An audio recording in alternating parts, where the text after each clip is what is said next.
राधे राधे बच्चों, कैसे सब लोग। आज जो डिस्कस कर रहे हैं नेम रिएक्शन सीरीज में हम रीमर टाइमर रिएक्शन। तो रीमर टाइमर रिएक्शन ये फिनॉल की रिएक्शन है बेसिकली, और बहुत ही इंपॉर्टेंट रिएक्शन है। यहाँ पे बहुत बार सवाल इंटरमीडिएट से रिलेटेड पूछा गया है और डायरेक्ट प्रोडक्ट बेस्ड भी सवाल पूछा है, या फिर जो रोड मैप टाइप के सवाल होते हैं उनमें भी बीच में कहीं ना कहीं रिएक्शन को वो दे देता है। तो ये देखो कि यहाँ पर जो सबस्ट्रेट है, इस वाले रिएक्शन के लिए जो सबस्ट्रेट सबस्ट्रेट बेसिकली क्या है, यहाँ पर phenol. Phenol is the substrate. और जो रिएजेंट है, यहाँ पर वो है क्लोरोफॉर्म या कोई भी हेलोफॉर्म प्लस एल्कली। KOH ले सकते हैं, एक्वस K2CO3, या NaOH है, एक्वस Na2CO3 है। अब देखो रिएक्शन की बात करें तो यहाँ पर ये हमने फिनॉल ले लिया, phenol plus CHCl3 plus KOH। तो यहाँ पर जो प्रोडक्ट मिलता है वो मिलेगा हमें। अब देखो यहाँ पर क्या करें, इसका एसिडिफिकेशन करें तो ortho and para isomers of salicylic, this is the ortho isomer. और एक इसका दूसरा क्या होगा यहाँ पर, पैरा आइसोमर। ये पैरा आइसोमर हो गया। तो जो मेजर होगा बेसिकली वो क्या होगा, ऑर्थो आइसोमर। जो माइनर होगा वो आइसोमर। ऐसा इसलिए होगा क्योंकि अल्कलाइन मीडियम में जो फिनॉल है वो फेरोक्साइड आयन में एग्जिस्ट करेगा, और फेरोक्साइड आयन में जो O- है उसका प्लस आई ऑर्थो पोजीशन पे बहुत ज्यादा होगा as compare to para position. जो एम इफेक्ट है यानी प्लस एम दोनों पर क्या रहेगा, बराबर रहेगा। क्योंकि जो एम इफेक्ट है वो डिस्टेंस डिपेंडेंट नहीं है, लेकिन जो इंडक्टिव इफेक्ट है, जो आई इफेक्ट है, वो क्या होता है, डिस्टेंस डिपेंडेंट होता है। अब देखो इस वाले रिएक्शन की मैकेनिज्म देखें हम। The next thing is the mechanism.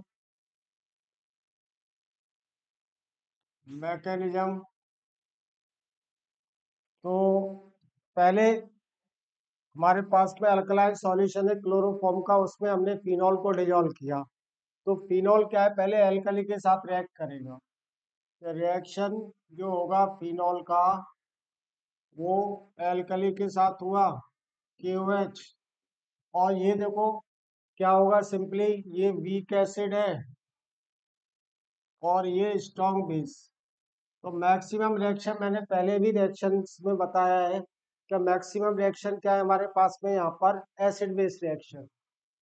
तो स्ट्रॉन्ग बेस का वीक एसिड के साथ रिएक्शन होगा तो न्यूट्रलाइजेशन रिएक्शन, यानी ये सॉल्ट बना देगा okay plus H2 potassium phenoxide. अब ये जो पोटेशियम फेनॉक्साइड है ये क्या है, ये एग्जिस्ट करेगा बहुत सारे रेजोनेंस स्ट्रक्चर्स।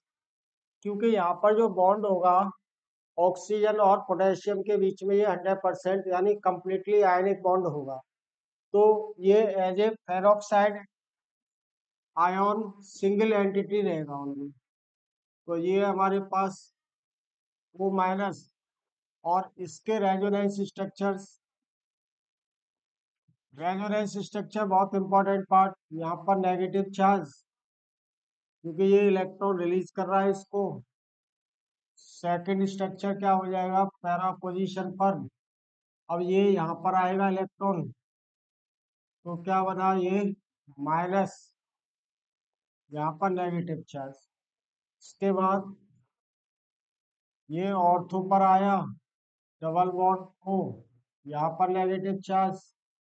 और इसके बाद इसका पैरा आइसोमर, हाँ सॉरी, जो न्यूट्रल मतलब जहां से चला था वही वाला आ गया। तो टोटल 5 रेजोनेंस स्ट्रक्चर हुए।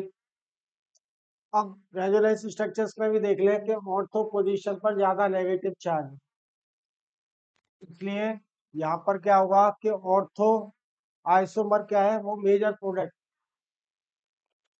नेक्स्ट थिंग इज कि इस वाले केस में अब देखते हैं हम कि देखो यहाँ पर जो क्लोरोफॉर्म है, क्लोरोफॉर्म भी क्या है, ये OH माइनस हमें एल्कली से मिला, और क्लोरोफॉर्म भी वीक एसिड है, ये स्ट्रॉन्ग बेस और ये वीक एसिड।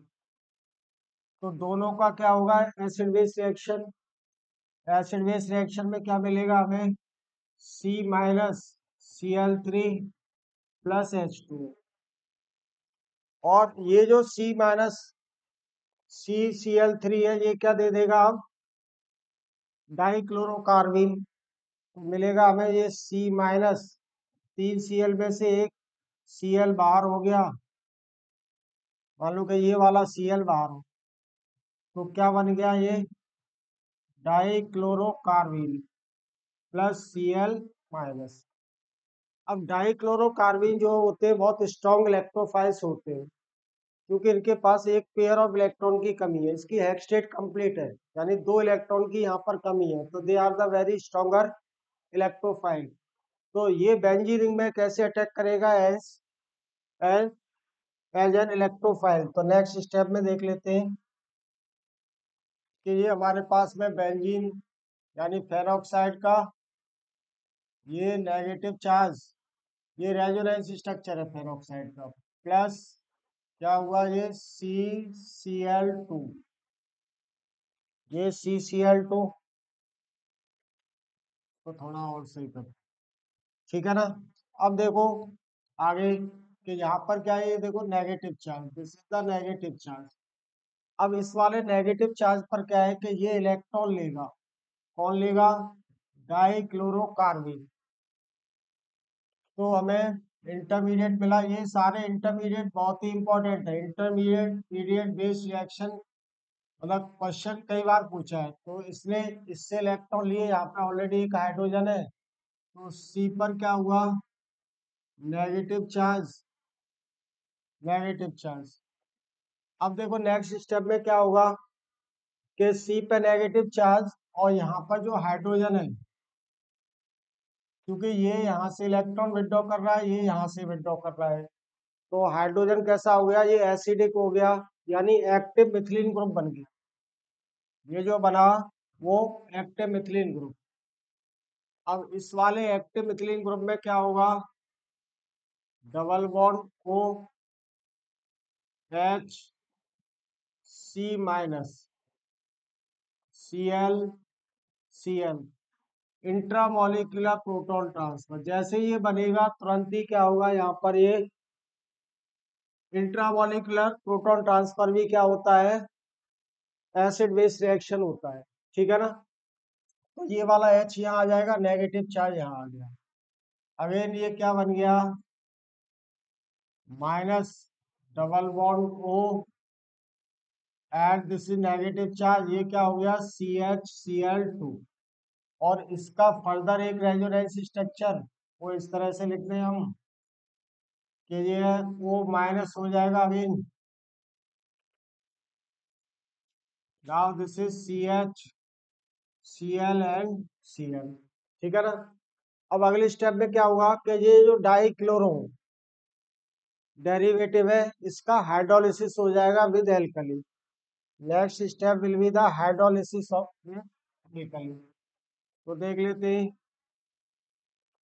कि इसको हम अब ऐसे लिख सकते हैं, O minus CHCl plus KOH। इसको मैं ऐसे लिख देता हूँ, देखो कि KOH, दो KOH के साथ हो गया, डायरेक्टली लिख रहे हैं, तो एक KCl यहाँ से जाएगा और एक KCl यहाँ से जाएगा, एक KCl यहाँ से और एक KCl यहाँ से, दो OH इस पर आ जाएंगे, तो प्रोडक्ट मिला हमें O minus, this is CH OH OH +2 KCl। और एक कार्बन पर 2 OH क्या होता है, अनस्टेबल होता है, इसलिए ये अगेन क्या होगा, इसमें इंट्रामोलिकुलर एसिड बेस रिएक्शन होगा। इसमें again intramolecular acid base reaction होगा, तो ये एक H2O को लूज कर देगा। O-